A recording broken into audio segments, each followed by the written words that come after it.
ನಮಸ್ತೆ, ನನ್ನ ಹೆಸರು ಡಾಕ್ಟರ್ ಸೌಪರ್ಣಿಕಾ, ಸ್ತ್ರೀ ಹಾಗೂ ಬಂಜೆತನ ನಿವಾರಣೆ ತಜ್ಞೆ, ಸಂಯಮ್ ಫರ್ಟಿಲಿಟಿ ಹಾಗೂ ಮೆಡಿಕಲ್ ಸೆಂಟರ್, ಚಂದಾಪುರ, ಬೆಂಗಳೂರು.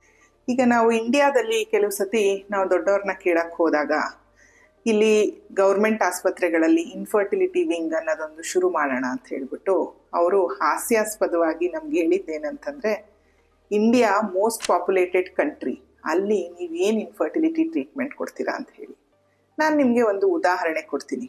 ಈಗ US ಬಹಳ ಶ್ರೀಮಂತ ರಾಷ್ಟ್ರ, ಅಂದರೆ ಅದರದ್ದು ಹೈಯೆಸ್ಟ್ GDP ಇದೆ ಅಂದರೆ ಅಲ್ಲಿ ಬಡವರು ಯಾರು ಇರೋದೇ ಇಲ್ಲ ಅಂತ ಅರ್ಥನಾ?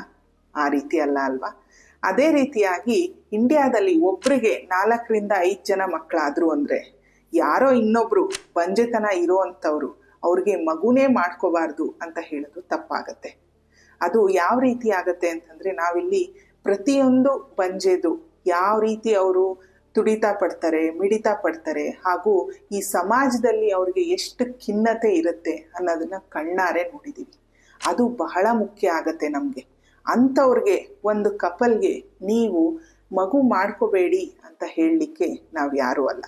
ಒಂದು ತನ್ನದೇ ಆದಂತಹ ಜೆನೆಟಿಕ್ ಮೆಟೀರಿಯಲ್ ಅಥವಾ ವರ್ಣದಂತೂ ಇರೋವಂತಹ ಒಂದು ಮಗು ಇರಬೇಕು, ನನಗೆ ಒಂದು ಸಂತಾನ ಬೇಕು ಅನ್ನೋದು ಪ್ರತಿ ಕಪಲ್ನ ಜನ್ಮಸಿದ್ಧ ಹಕ್ಕು ಅಂತ ಹೇಳಲಿಕ್ಕೆ ನಾನು ಇಷ್ಟಪಡ್ತೀನಿ. ಧನ್ಯವಾದ.